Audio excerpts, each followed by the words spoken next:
That very first video was 2016. We sold that property in 30 days. Through the video, the buyer, when she came, she said that I saw your video while I was having coffee nearby on a sponsored ad. And she viewed this house and she offered. Back then, video marketing was not heard of. We started to realize that this is a chance for us to make the property very mobile, because we can then bring this property viewing experience and we can then pump it into people's phones. Everybody was like having this thing with them, right? Correct. Yeah, and in the past, we used to do a lot of mailers to your door, but this is now your new home. Listening to #highly sought after. In this episode of #highly sought after, I had a chat with Melvin Lim, the CEO and co-founder of Property Lim Brothers team, one of Singapore's most well-known real estate brands. He also founded and spearheaded the backbone of Property Lim Brothers' in-house media team, which is dedicated to crafting unique angles for each client, putting the real in real estate. Now, Melvin was also a two-time millionaire realtor in PropNex for the year 2019 and 2020. His property videos have already garnered over 49 million views, and his team hit a record high of 379 property sales over 2 years. So how did Property Lim Brothers stood out from the competition and stay top of every Singaporean's mind? Well, Melvin is in the house, so let's find out. Melvin, I have to ask you this question. Yeah. How have you always wanted to be a real estate agent? Right. Hi, Rick. I didn't even know this industry exists. Yeah. So I have always been doing a lot of different part-time jobs when I was young. Yeah. So a lot of sales related stuff, being in the retail line, and my very first job was actually as a prison officer. Yeah. Prison officer to real estate agent. Yes, that's It's right. a very big jump. Yeah, so as a prison officer under Ministry of Home Affairs, that was my very first full time. In fact, the dabbling into the prison officer space happened after I dropped out of my uni after a year 2 university degree. So I completed my uni during that 3 years as a prison officer. So I think the transition happens because during my 3rd year as a prison officer, I happened to chance upon a friend, and he shared with me that he's in the real estate space. He just started off as a first-year realtor, and that got me interested. And What did he say during about the first year that got you interested? Right. So the very first thing, because I was very young at that time, I was already married. I also had my first child. When he showed me that, he's always showing houses, meeting people every day, doing sales. And of course, as a very young person, the key is that he mentioned that he's like clocking 5 figures a month, right? So being a prison officer, back then it was a very stable job. I got into the job because I wanted a very stable income. I wanted to get married young.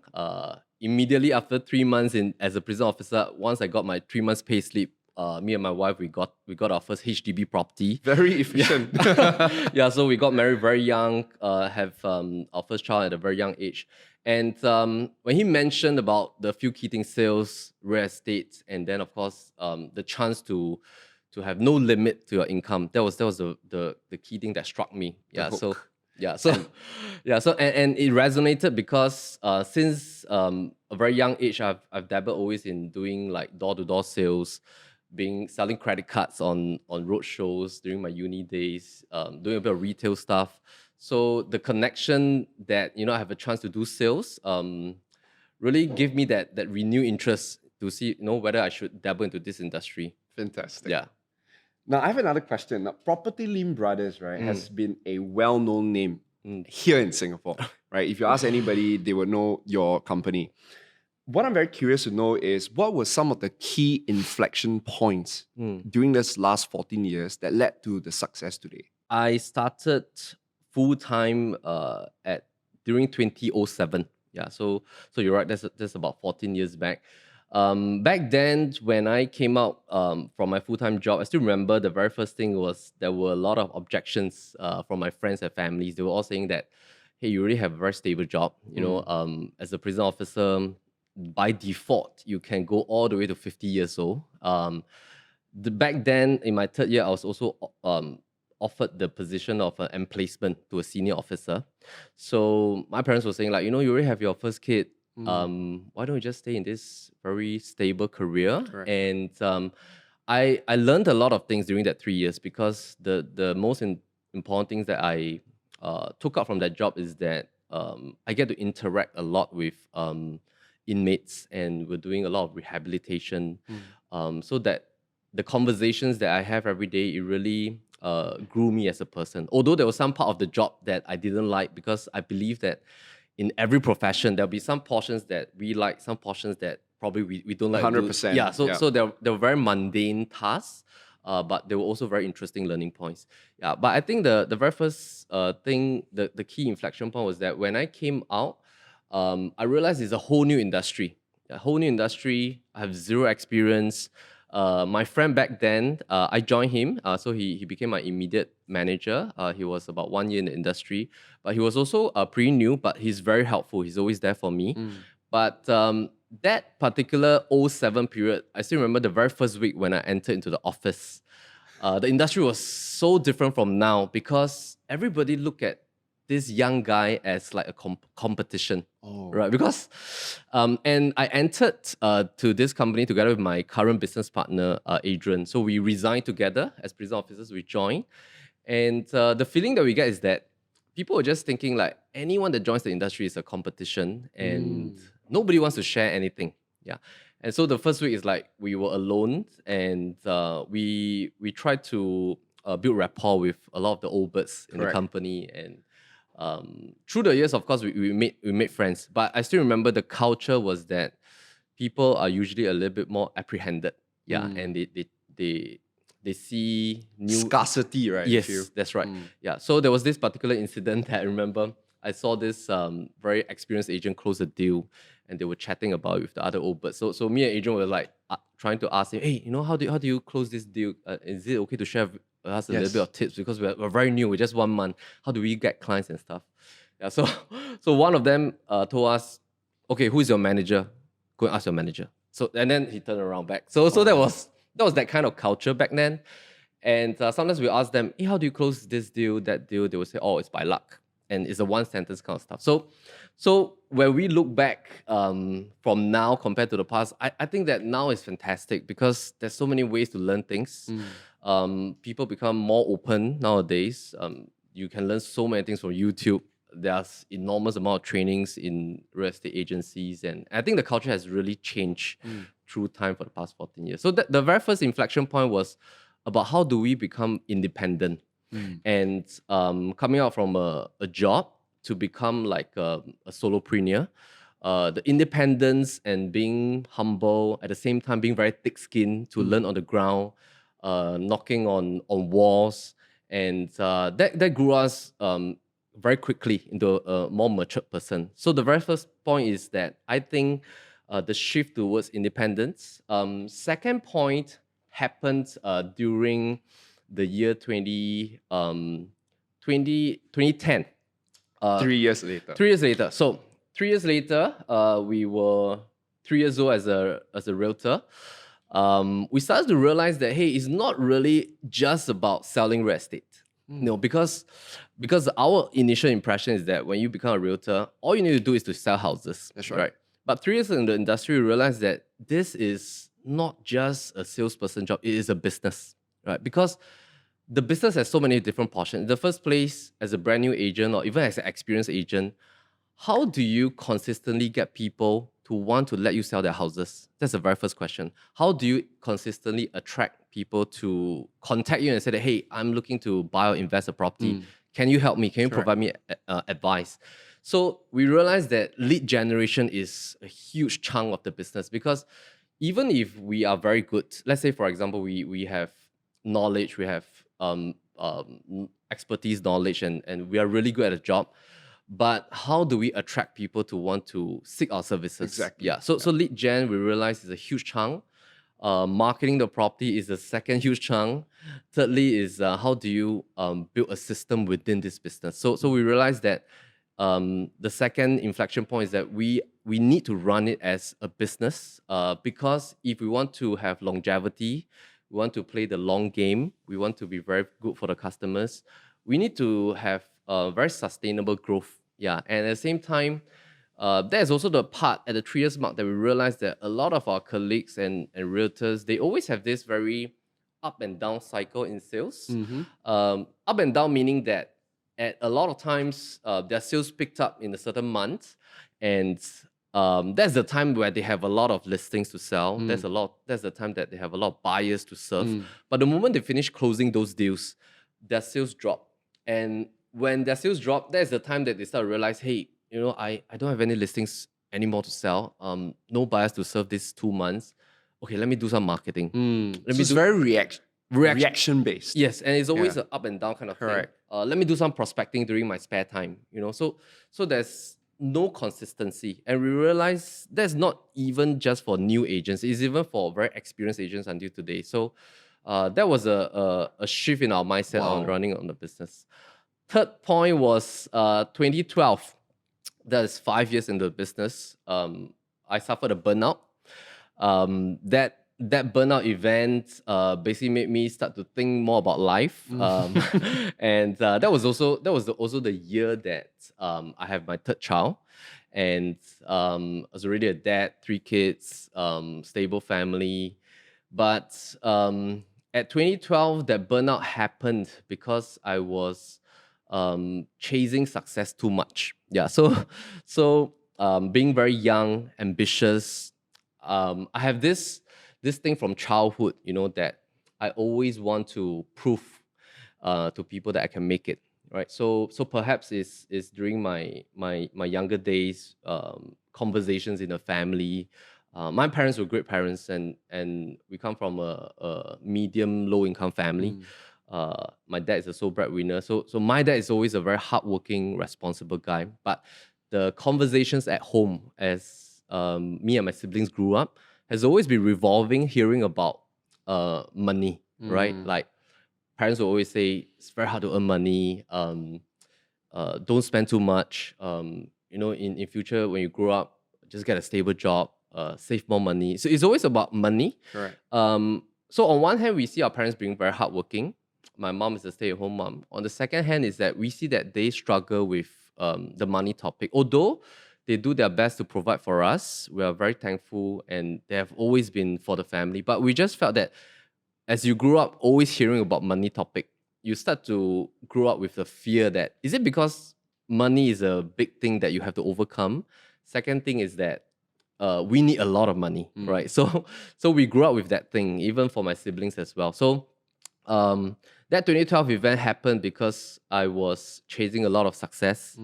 I wanted to prove to people, so I started to buy, expensive watches, change to a luxury car, and then I suffered a burnout. And that burnout was a state whereby there was even a point that I was very afraid to pick up my phone because my phone was ringing non-stop. And I just felt like, wow, I was spending so much time at work. It's like 14, 16 hours. My wife was not happy. I don't see my kids. I have that guilt feeling as well. So that happened. And that was also a turning point in my life because I suffered a very heavy lesson. And that lesson was because of a very wrong mindset on integrity, right? So we have shared this always with our team about integrity, and that's how this integrity gave birth to our current brand, Property Lim Brothers. Our tagline is real estate with integrity, because of the past experience whereby we were looking at this business, we were looking at our customers with a very wrong kind of perspective and lens. In the past 2007 to 2012, we were always looking at customers as walking commissions, right? Dollar sign. Like this customer is worth 10,000. This customer, if I close, is worth 20,000. This customer is worth 30,000. So I think when that happens, the motive of doing the business is wrong, because it becomes a part more of like, what can I get out of this deal? Not for the part of what problem and value can I solve for the customer, right? So the lenses were wrong. We were also doing some practices in the business that I think was not correct, because in those days it was the cowboy days of real estate. So we suffered a very heavy penalty. We got a fine. Thankfully, we're okay. There was no There was no repercussion, but we paid a fine. Technically, that fine it wrote our bank accounts to zero, mine Oh and my Adrian. Yeah. God. So whenever our current agents tell us that it's very hard to do what Property Lim Brothers is doing now. It's very hard to film, very hard to create content. We will share with them this experience that we started from zero in 2012, 2013. Because 2012, 2013, with 3 kids, a family, I have a house, and we technically started from zero. There were even like 6 months that I couldn't pay for my car installment, and I didn't dare to tell my wife, right? So that lesson was a shift in our lenses, in the way how we look at customers. And that was also the year that we were safe. Yeah, both me and Adrian, we became Christians. After that, we came to a new faith. And right now in Property Lim Brothers, actually a lot of the values were inspired from the Bible. Yeah, and we wanted to run the real estate business with integrity. So that was also the year that we told ourselves that we would dedicate this business to God, and we believe that this business is given by God. But the brand has not evolved yet. Yeah. So the fourth inflection point, which is the last one, it was in 2016. We were having a drought period from 2012 to 2016 after that incident. But we were very happy because we started to do things the right way, treat every customer the right way. At some times we earned very low commissions, but we were very happy doing the deals. Sometimes I need to do room rentals to survive, right? So but that 4 years was a great, I would say, detox for me. It was a great recalibration. And then in 2016, I think it's also partly because of the shift in the way I look at customers that we started to realize that the Singapore market is lacking something. And we're always asking ourselves, what are sellers missing out when they sell their properties? What are buyers missing out when they sell their properties? What kind of problems are they facing? What are the gaps that they have? And then we start to realize that in Singapore, it seems like most of the way that a property is sold is through just taking photographs and then putting it on portals. So That's we right. realized that it's like a very passive space, That's right. which works, but as portals grew, which is a good thing, we still use portals today, but there are like 80,000 listings on any portal. Yeah. How does the listing stand up, right? And do we want to have like a wait and see approach when it comes to helping our sellers? And then we just started that first video home tour with presenter format. Yeah, so that very first video was 2016. We sold that property in 30 days through the video. The buyer, when she came, she said that I saw your video while I was having coffee nearby on a sponsored ad. And she viewed this house and she offered, right? And we did a second one for a condo. We did a third one for landed. And the buyers all came through videos. And back then, video marketing was not heard of. Was not heard of. 2016. Yeah, and video marketing was very rampant in the US, right? Got So it. I started looking at the US guys, the realtors, they were doing the video content and all that. And there were already people doing video in Singapore, but they were doing more of like a panning version with music, but nobody appears in the video. Correct. Not right? a presenter kind No of presenter version. format. And we started to realize that this is a chance for us to make the property very mobile, because we can then bring this property viewing experience and we can then pump it into people's phones. And everybody was like having this thing with them, right? Correct. Yeah. And in the past, we used to do a lot of mailers to your door, but this is now your new home. Exactly, right? your mobile phone. Like Melvin is actually holding on his mobile phone for those who listen to the podcast, right? Right. And yeah. And that's the best way for us to make the property mobile. And I can decide where I want to show the video on your phone, depending on where you are, by geo-targeting and stuff like that. Yeah, so that evolvement from 2016, 2017 started the entire space to do media production, digital marketing and stuff like that. And I still remember back then, 2016, 2017, a lot of our colleagues and friends in the real estate space, they were saying that, why do you want to go through so much trouble to film, edit, put in subtitles and put in music? And why don't you just list it on the portals and sell it? Why do you want to go through that extent? Correct. Yeah. How do you reply? And we're saying that we just want to see what are the ways that we can bring out the uniqueness of every property for the seller, and we just want to try this. We just want to see whether it works for our sellers. And I feel that the reason why you came up with this idea is because of the mindset shift. Yes, You think I think- about it, if I'm thinking about my commission, I will never come up with this idea because I want to be able to sell the house with least amount of effort, right? But because now you're seeing it as I'm solving a problem for the customer, therefore you do whatever it takes to solve that problem. And then you came up with this idea. Yeah, we guess brilliant. so when we look back. That was Yeah. brilliant. So those of you who are always thinking about, how to innovate, I guess Melvin has just given you the answer, right? The way to innovating is to be problem focused, to look for the next problem that you are motivated, you are, excited to solve for your customers and come out with all those brilliant ideas. And then next thing you know, you'll be a trendsetter in your own industry. Right. So now, Melvin, in the later part of the podcast, we're definitely going to ask you a little bit more about how do you market a property, all right? How do you do it on video? How do you tell a good story? So those of you listening to the podcast, stay with us in this podcast because we are going to go into that in the middle segment, okay? Now, the title of today's podcast is how do you stand out from your competition and how do you, become top of mind? And I just want to give everybody a little sense of this real estate market, at least in Singapore.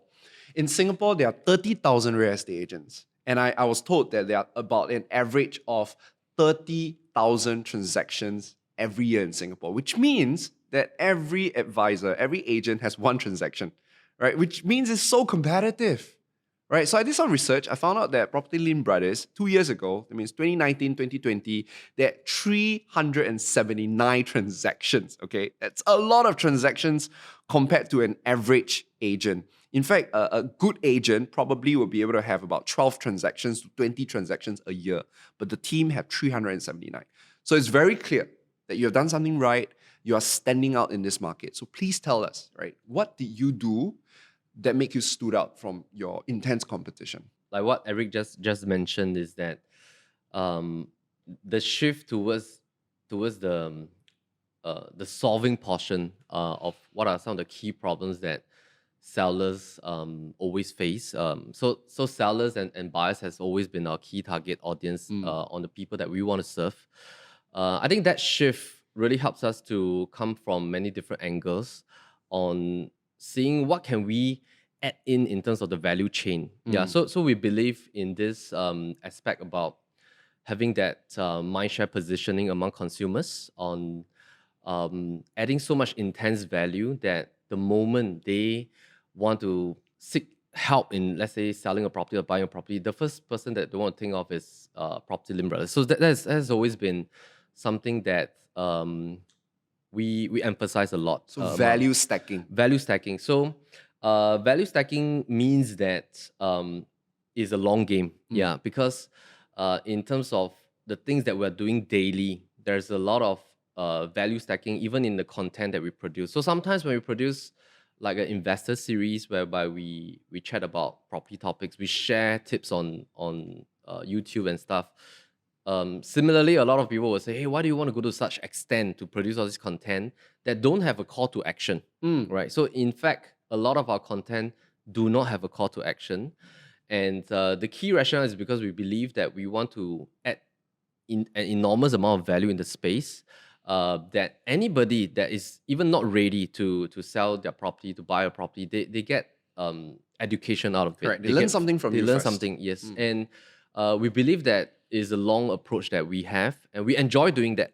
Yeah, because I mean, we have already been doing that one-to-one with customers, like sharing tips, how to invest in properties, how to sell and stuff like that. But how do we do it in a way that the content is evergreen? Yeah, and scalable. Scalable. And I think that the key strategy is being content focused. Number two is that to always know that we need to be the expert advisor for our clients, because being the expert advisors then molds us into knowing, like, what is the next thing I need to learn in order to help my customer better. And we don't want to be a stagnation mode. Yeah, we always want to know that we need to be the expert person that our clients will want to seek. How do we gain more knowledge? How do we do more research? How do we analyze more? How do we see things from different angles? How do we find out what is the best product type in terms of the property space to invest in 2021 and things like that? So we want to be the expert advisor, but at the same time, how do we use this knowledge to benefit more people, and not just um, going about doing transactions year after year, but at the same time creating content, sharing with more people, having that long game mindset. So I think the way that we stand out is really content driven, and expert advice Position focused. yourself expert by Yes. deepening your knowledge or That's right. predicting, looking at what's out ahead in the future Yep. and go figure out the solution before even your customers realize it's a problem. Talking about this competition portion is that this has always been a topic in the real estate. So I think in every industry, right? People will always say, "How do you stand out from your competition?" Exactly, yeah. And sometimes my own associates, they will ask me, like, "Oh, you see, this competitor is doing this, that competitor is doing that," Yeah. and stuff like that. So our approach has always been that in actual fact, we spend very, very little time. I would say, even for myself, I spend like almost zero time looking at our competitors. The key reason is because I've learned through the years that it is better for me and our team to focus our mental energy to focus on the customer, right? Because the sorry. Siri not sure he understands, so you have to repeat and elaborate. What do Okay. you mean by that when you say not putting mental energy on your competition and putting Right. all your Sorry, mental that's energy my on Apple customer? Watch. Okay. No, that's awesome. Okay. That's Okay. awesome. So yeah, putting your I think the mental energy is important, because where we place our mental energy dictates your perspective, dictates your direction for your business, for your life. And I've seen this so much in 14 years. Like usually business people or entrepreneurs or even realtors, if they places their full mental energy just looking at what their competitors are doing, That's right. sometimes it tips the scale from success modeling towards anxiousness.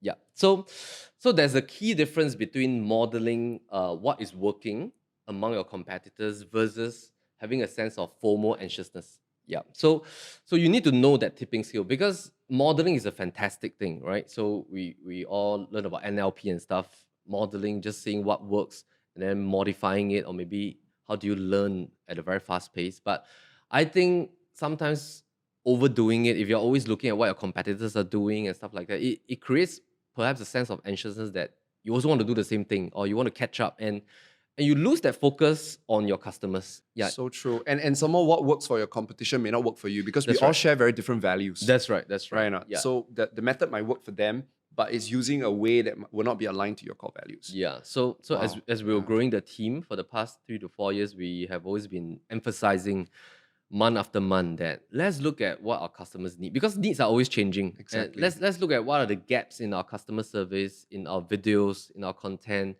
and what is the feedback from this customer. Have you gotten a review from them, and how can we do better for the next customer? So it has always been driving the team's mindset to look at the client instead of the competition. Yeah. So that's what we believe in. This is beautiful, and that actually gives you an unfair advantage, because you are way faster in predicting new problems, because your customers know best, right? Because they will tell you the problems and That's you right. solve it. Wow, this is fantastic. Personal story, that there was a period of time that I'm also a very naturally competitive and ambitious person, right? And so our normal way is look at what your competition is doing and then go do it or do it better. But it really created anxiety. It really, early in the morning, because I will follow them and then I'll look at them on Facebook or Instagram, and it creates, there's no happiness, there's no peace, no rest.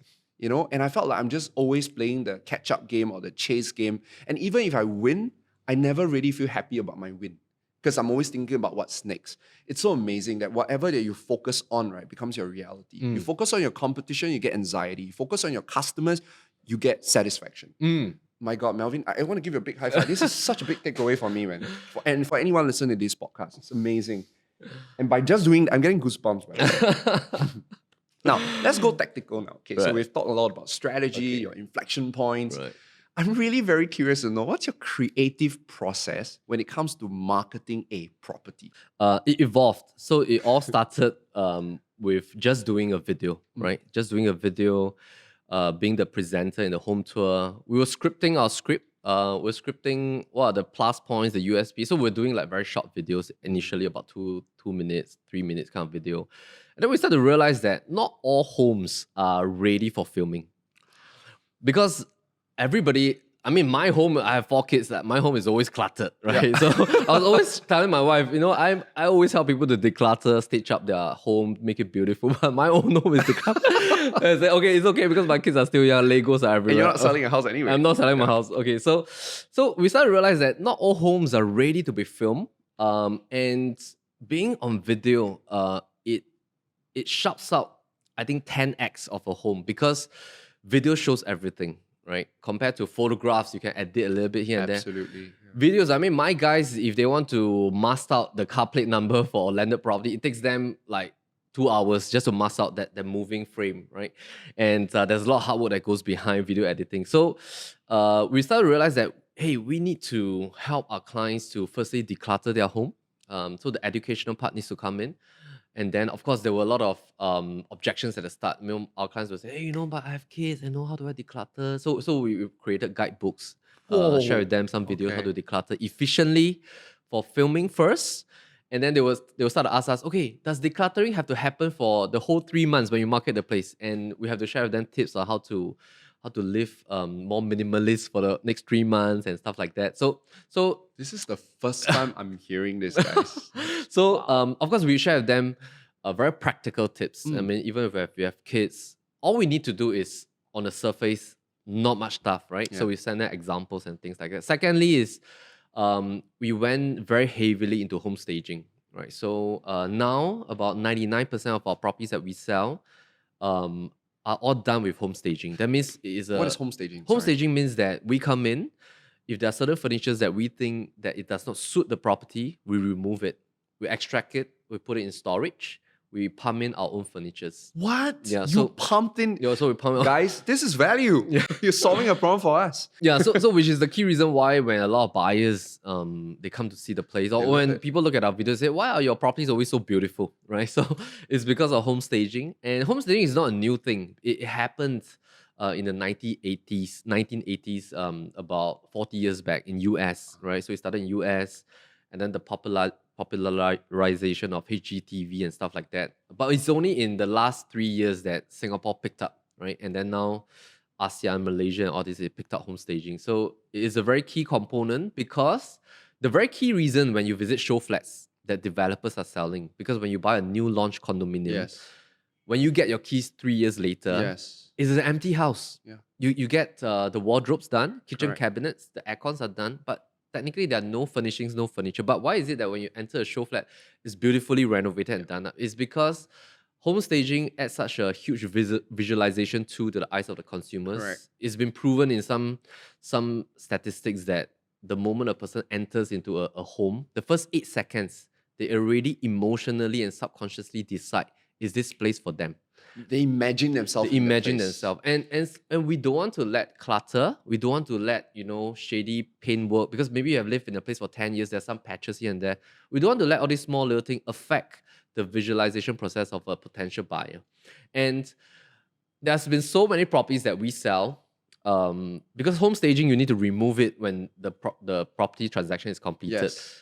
Buyers, they're all very savvy. They know that the home is staged up with beautiful furnitures. okay. They know that they'll be buying an empty home with Yes. fittings and fixtures, but they still love it because when the right furnitures are placed, the space expands. True. You can imagine, hey, is this place suitable to put a 6 or 8-seater dining? Is this place suitable to put a L-shaped sofa? And the buyers appreciate that because they feel that there's effort placed in It's in precisely marketing. why I love IKEA. Yeah, Right? that's right. The IKEA always give me. I mean, sometimes we joke, hey, your whole house look like IKEA show flat, But the Yeah. whole idea is There's because we are allowed inspiration to, as well. Exactly, we Yeah. can visualize. Yeah. Beautiful. Yeah. So I got it. So you do the Marie Kondo, right? And then after that you do the staging. Staging. Then what else? What else And comes in? so after that whole process of prep work, we call it pre-marketing prep work.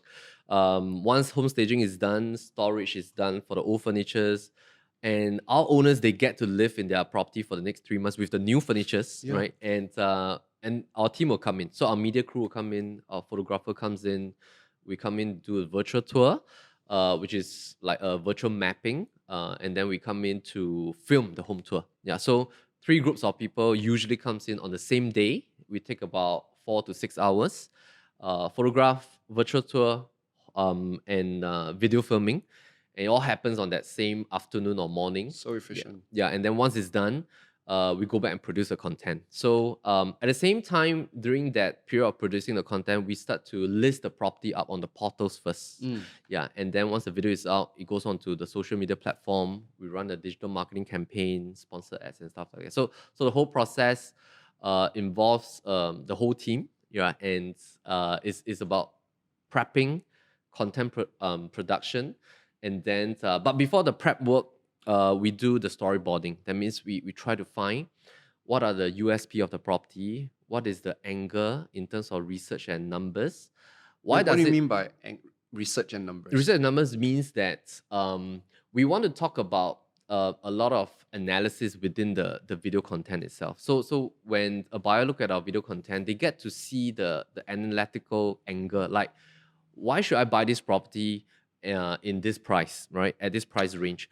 How are other properties surrounding this condo performing, right? Does it make sense for me to buy this property? And if I were to buy this property, what are the numbers in terms of my monthly installment? So the quantitative aspect of a house, that's right, not just the qualitative, the yes, visuals. Yes, because buying property is manifold. Firstly, it has to make sense logically. Do you want to stay in this location?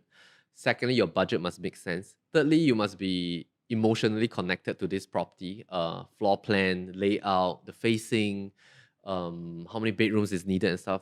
And the last thing is that whenever a buyer walks out of the property, they will go back and do their homework.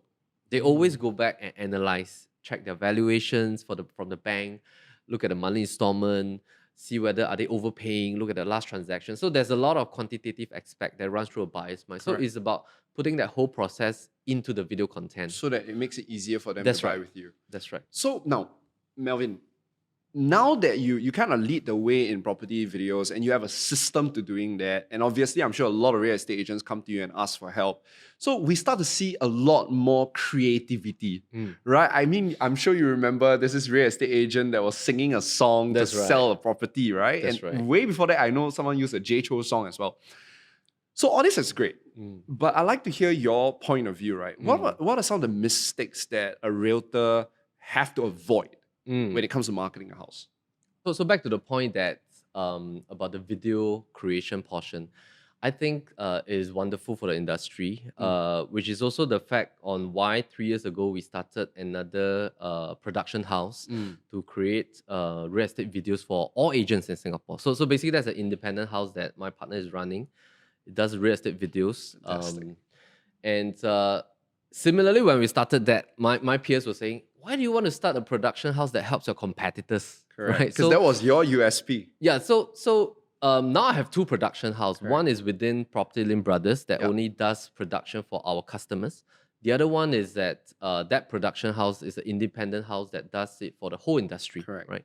So my mindset has always been, how do we create more impact in the things that we do? Like even when I'm doing this, how do we create impact in different ways, and not just in my own business, but how do we do that for the industry in a whole sense? Yeah, and I think we will definitely evolve into everything video in 2 years' time because it's a natural phase for marketing, right? And Seth Godin always says that marketers spoils everything, right? So because when something works, everybody wants to do it. Yeah, and it's natural. It's a natural process for businesses.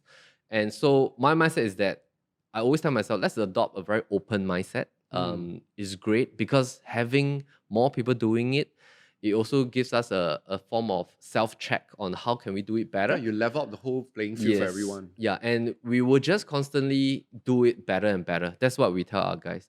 Back to the question is Mistakes. that what are some of the mistakes that I think realtors will want to avoid is that the very first thing that I've noticed is the mindset and the back motive for wanting to do the video, right? So, for example, if let's say you're helping your client and your client requested that you do a video home tour, I think the very first mindset that we need to adopt is that, am I doing this video home tour truly for the sake of helping my seller to sell this property, or I'm doing this video home tour in hope of attracting new customers? Oh my God. Yeah, because there's a lot of mindset behind this thing. So when I was doing videos like starting from 3-4 years back, a lot of my peers come to me and say, "Hey, Melvin, I also want to do video." So I will give them tips. I share with them how to do. Do you need to put in subtitles? What kind of music do you choose? What kind of scene where do you stand and all that kind of stuff. So, but I realized that some of the mindset back then that people had was that I want to do a very good video because I want to attract new customers. And the motive was not to sell that home. And I realized that the moment you have this wrong perspective, either the home won't sell, or you will not do a good content, or in the long run, you will lose out. Because if your motive is truly just to sell that house, I can share with you that the video will look fantastic because you will think of ways and means to bring out the plus points of the place. Correct, because your focus is the house, not you. Yes, and your focus is to let the house shine. Correct. Right? And the focus is really to make sure that a buyer is attracted to this house, that this house will sell. And so your creative angle will come in from there. But if you are placing your creative angle on attracting new businesses, then you'll be placing a lot on you.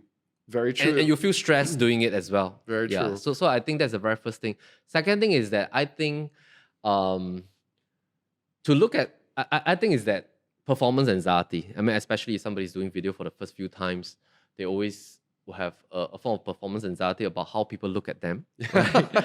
What will my audience and friends say about the video in the comment section? Correct. How will people think of me?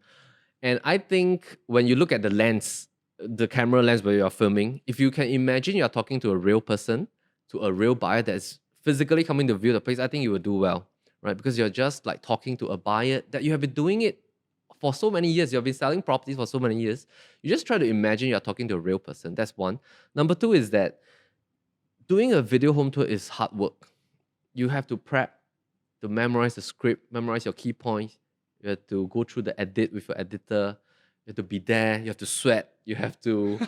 After that, there's so many edits that round that you have to ding dong a little bit with your own creative, and then the video is out. And when the video is out, just the content, you have to spend money to make sure somebody sees this content. Correct. You got to advertise it. There's a lot of hard work, and I think this is a good thing. So a lot of realtors feel stressed about doing videos because they're very stressed about this whole experience itself. But I always share with them that what you're doing is a good thing for your customer because you're doing a huge extra step. Yeah, over and beyond. Yeah, and you don't have to worry about what people talk about you because end of the day, you took the extra effort to create a content for your client. You're doing a good thing for them. You don't have to be fearful about what other people are talking about you. Whatever comments or nasty comments that comes in about your English and stuff. That's I mean, even today, I have broken English and stuff, and I always have nasty comments here and there. But I think end of the day, if we can just remind ourselves that you're doing a good thing for your customer, that's you'll be fine, right? And it's a lot about how you think, how you internalize that. That's why the mindset is so important, It's right? very important, Because if I put myself first, or I care a lot about what people think about me, Yeah. more than care about what people think about a house, then those critics will affect me. That's right. Because my starting point is already wrong. That's right. This is so beautiful. I think that your advice doesn't just apply to realtors, but really any one of us who needs to be on the video. That the intention is so important. Am I really creating this video to educate, to elevate, to encourage? Or am I really just using this video to self-promote myself? Yes. Right? Yes. I think it's super important. Now, since we're talking about self-promotion, right? Do you think that personal branding has a place in the real estate industry? Because one of the common conversations I get a lot is that, no need, we just need to make sure we focus on creating a good marketing video, sell the property enough already. People don't really care about the property agent. Is that really true? And what's your thoughts? Yeah, very good question. I think in the being as a realtor in the real estate space, the realtor is part of the product. Yeah. So I was just sharing this story about me buying my first car with my team, right? So back then when I exited from the prison service as a prison officer, me and Adrian, we went to buy the same car. We went to buy the same Toyota Vios, right? That incident of purchasing my very first car taught me a lot of things because as a consumer, I walked into a Toyota show flat, Borneo Motors, I still remember. I walked out. I walked out 45 minutes later because the salesperson allocated to me was, and back then, because I was very young, I was like 26 years old, and I wasn't so bulky lah. I was a little bit more thin and stuff like that. So when I walk in, I got a feeling that that salesperson didn't really treat me as a customer, in a sense that he was like thinking, can you really afford a car? Yeah, exactly. He did what a lot of people, what you mentioned just now, which is people see human beings as a dollar sign. How much are you worth? Yeah. And I'll treat you according to how much I think you can bring the money back to me. That's right. I think that's what the guy did. And after that experience, it was like I was asking questions, not really answering me. It was one word question and stuff. So I just felt that the level of customer service is very low. And I exited from the show flat. I went back to the same showroom, Bono Motors, 1 week later, and I specifically asked for a different salesperson. Yeah, so the manager allocated me a lady, as you remember. The lady was in her 40s, right? Level of customer service is perfect, and it is like she is really so enthusiastic. She don't even care that I'm wearing Bermudas. She didn't even care that how much I earn. She was just sharing with me everything about every car, and I bought the Vios from her. And when I was filling out the form in one of the table, the manager kind of asked me, how was the experience, everything, and I happen to find that she's a top sales here. There you go. Yeah, and I think that's so important, because at the point of entering into the real estate industry, I realized that the salesperson actually forms a huge component of the product, because I might not go back to Borneo, but I really wanted to buy that Vios because that's all I can afford, right? And I might just change to Nissan, for example, because of the salesperson. And can you imagine if I were to go to Nissan, Borneo would have lost a customer for their car because of the way the salesperson behave, or the way that the salesperson look at their customers. So I realized that salespeople, they're actually part of the product, because there's been so many times that even when people buy houses, they are being turned off by the behavior of the person presenting the home, or maybe they're offended in a certain way on how you answer questions and things like that. So coming back to personal branding, I think the very first thing is to realize that we form part of the product that we represent. We form part of the house that we're helping our sellers to sell. So personal branding is definitely important.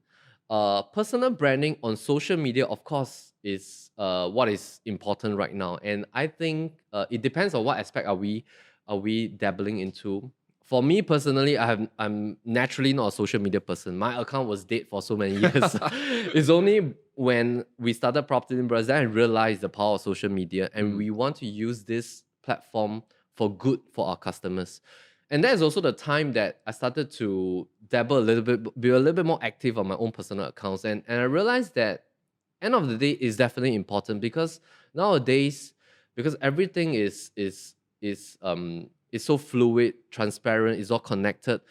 Consumers want to know who are the real people behind the realtor, right? They want to know what I see on screen, is it the real people on your daily life? Are you the same you, right? Exactly. Or are you putting out a front, right? So I think people also want to know who are you as a real person, how many kids you have, what kind of lifestyle do you have. So I think more or less is important, is connected. For me, because naturally I'm an introvert, right? So I'm not very active extrovertly. I would say that I'm more of a situational extrovert. So basically, I think personal branding is important. And the most important thing is to be the real you, whether in business or in your own personal space. So true. That means at the core of your personal brand is your authenticity. Yes. Right? Yeah. And what makes you stand out, at least from what I learned from you today, what makes you stand out is when you put your customers first. And that when you put your customers first, they will return the favor and put you first. And I'm really curious to know, Melvin, you said this, right? There's so much information out there on YouTube, on how to be a good realtor, how to market a property. But I'm really curious, why is it that not everyone has catch on yet? Why has the level not gone up? A few different key points. Maybe I can summarize into 3 different components. The future of real estate is evolving so quickly. In fact, it is an escalation of what has happened in the past. Right? So in the past, if I talk about content, basically all we can do is limited to what can we print on mailers. That's true. That's your content. If we talk about distribution, is about how many mailers are you able to send to households? So that's distribution. So if I escalate now to today's context, content is so beautiful because you can do it on static photographs, you can do it on videos, and that's content creation. And distribution now has been so beautiful because there are so many social media platforms for you That's to right. distribute your content. I think in order for somebody to do very well in the real estate space is firstly to adopt the marketer's mindset. Yeah, that means we are not just transactors because in the past, real estate agents has always seen themselves as transactors. That means they are transacting deals. Yeah, They are- like a broker. yeah, they're a broker. Yeah, a middleman. But now it has evolved into a marketer kind of mindset. That means as a marketer, if you put on and adopt that mindset, how do you see things differently? How do you see a property differently? How do you market it creatively? How do you infuse solutions to solve it? For example, if let's say this property has a very odd layout, how do you come up with new floor plans after you discuss with the architect, the builder, and stuff? How do you propose it to the buyer to help them to visualize? Hey, if you spend 50,000, that's what you can do with this house if you buy it later. So I think the adoption to be a marketer's mindset is very important. Secondly, is I think we are shifting into a very analytical mode because going back to the first point of just being a transactor, Correct. that will be disrupted eventually because when everything comes on full stream with tech, Internet of things like that, the transactor mindset will be disrupted. Absolutely. Yeah, and Yeah. if you do not put on a mindset as an analyst, as a researcher for your customer, to provide data, to provide perspectives on how you see data, like based on statistics, should you invest in this project or this project? How will this project likely perform in the next 3 to 5 years? So I think it's being the marketer mindset. Secondly, is being the analyst mindset, and I think the third thing that is very important at the core is that I think we need to have the patience because patience is a great killer for realtors. Why do I say that? Yeah. Because we have been through that ourselves. Like in the past, when we see this agent doing well, maybe in this space, like this agent is doing so well selling Sentosa properties, right? We also want to do it. Yes. Then we see this agent doing so well selling shop houses, right? We also want to do it. And it's about hopping here and there that you don't have a core. Yeah, and I think it's about having that level of patience to develop your niche, develop your core, and letting as many people know what are you good at, how can you help them solve their problem, letting your key audience and community that you always talk about Yeah. know how can you really value add to them. So I think it's having that patience to develop that core. And most of the time, a lot of realtors, they like to hop around different markets. They like to hop around different audiences. And through hopping around, maybe after 5 years or 8 years, they don't have a niche and people don't know what they're good at. Yeah, and I think it's about playing that long game, knowing that whatever you do today, you will sow the seeds 2-3 years later, having that patience to sow that seed. And marketing and business is a lot like a farming game, right? We're all like farmers. We sow seeds without having the assurance whether the sun will shine tomorrow, Exactly. right? And it's about sowing that seed now, having that harvest 1, 2, 3 years later. Yeah. But trusting the process that if you're always doing good for your customers, Yeah. you'll end up getting more in return. That's right. Now, as a follow-up question, right? Because I think a lot of young people are going to be listening to you and they will appreciate what you said. Because what you're trying to say is, as an analogy, is don't be a small fish in a big sea, right? A big sea represents the entire market, the opportunity, but it's to be a big fish in a small pond and to dominate and to find a niche. Question then is, how can they find a niche? Like, let's say now, let's reverse the whole process. You Yes. came into the industry 14 years ago and people just said they did it out of luck. They say, go Yes. talk to your manager. Yes. So let's flip the whole question around. Now, Yes. if I'm a new agent Yes. and I come to you and I say, Melvin Koko, tell me, how can I find my niche? Let's Yeah. use that as a last question. How Sure. would you help them? The very first thing is that in the first year, try everything. Yeah. So the very first year is about exploring, trying everything. So we did everything. I mean, we did room rentals, we did shops, we did retail space, we did like HDB apartments. We're selling so many HDB apartments, condominiums, small size, big size, landed properties, factories. It's like we did every single thing. And we took a very long road. Yeah. So new realtors don't have to take our road because we dabbled and we were exploring so many different markets for like a good 10 years. Yeah. So I think the very first thing is that in the first year, explore everything, find out what is firstly the key audience that you enjoy serving, right? The key audience. Secondly is what is the type of asset type, what is the type of property type that you enjoy doing, right? And you have a passion about in terms of finding that USP for that particular type of property. So for example, if you love to do commercial properties, what do you love about the commercial property? Like what kind of angles, and is it because you love the way that people can invest without ABSD and stuff like that? Or if you really love landed properties, is it because you appreciate architecture, you like the different types of landed property in different parts of Singapore? And I think it's to really explore that during the first year. And then by the second year, or maybe the third year, if you have not found, is to take a leap of faith to go into that particular niche while you are slowly, I would say, weaning off the other parts. Yeah. Because I think end of the day, consumers are looking for experts. So Yeah. true. Specialists make more money than Yes. generalists. Yes, and, Yeah. and they're looking for example, if I have a landed property to sell, who are the landed property experts that I can engage? So true. If I have an office space in CBD, who are the office CBD experts in the real estate space that I can engage? They are looking for that specialist. So I think taking a leap of faith to go into that niche is very important. At the same time, of course, is difficult because you need to survive while you form that niche. And so balancing that and building systems along the way, continue to do that lead gen. But I think that the leap of faith must happen. But of course, a leap of faith takes wisdom because you have to make sure that this niche has that amount of transaction and volume in the market, right, for more longevity. That's true. Yeah. So I think it takes a combination of wisdom and faith and things like that. So beautiful. Yeah.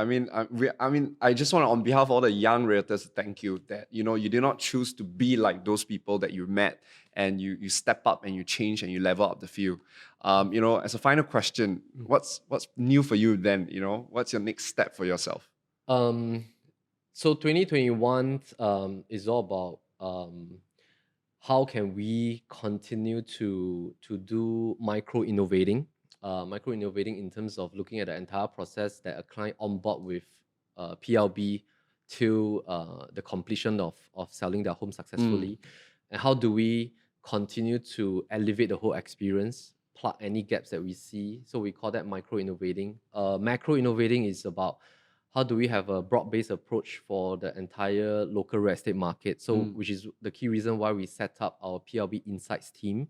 So it's a research arm within our team that we have specialized people to analyze data, come out with research papers every week, and then how do we use that to value add to our consumers on a broad-based approach, looking at 2021, 2022, what are some of the places that we can invest in? What are some of the properties that are picking up the capital growth path, or where are the rental plays and things like that? So that's macro and micro.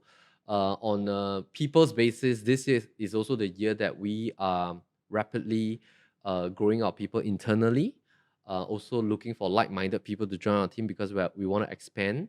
And we believe that expanding with like-minded people in the sales team, in the media production team, it creates more good value for our customers. Yeah. So we believe in continuous growth, and putting in a lot of time on training our people, making sure that customer service continues to do better and better. Yeah, picking up the analysis mindset to our people, and training everyone to be marketers and analysts, and so that's the three things we're doing. Busy. Busy, like yourself. But Busy. with the intention of serving your customers and now the industry as well. And that's brilliant. That's beautiful. I just want to thank you, Melvin, for taking the time to have a chat with us. Thank you. Thank you for having me here. I'm sure a lot of listeners would love to get to know you. Sure. Where's the best place to reach out to you? Just go to our YouTube channel, Property Lim Brothers. We're on Instagram, same Property Lim Brothers. My personal IG is Melvin underscore Property Lim Brothers. So very easy to find us. Yeah. Very easy to find you guys. I'll go to our website, propertylimbrothers.com. Right. And for those of you in Singapore, if you're looking for someone to market your house, I think you now know who you to pick. All right. Thank you so much, Melvin. Thank you, Eric. Bye-bye. Thanks.